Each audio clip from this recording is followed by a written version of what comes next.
Hi Beshies! Hello everyone! Kat Vlogs here. Finally, dumating na nga ang araw ng house blessing. Maraming salamat po sa Panginoon at natupad na rin ang pangarap naming bahay para sa nanay at tatay. Ama namin sumasalangit ka sa mga pinangalan mo.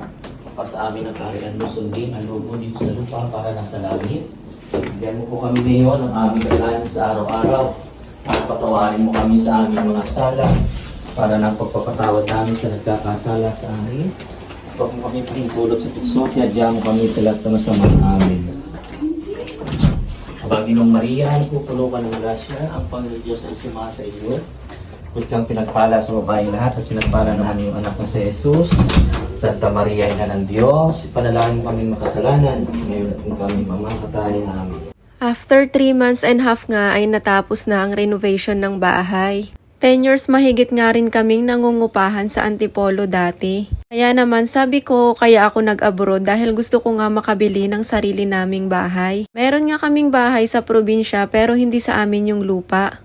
Meron ding mana ang tatay pero wala pa namang titulo. Kaya sabi ko gusto ko magkaroon ng sarili talaga na amin.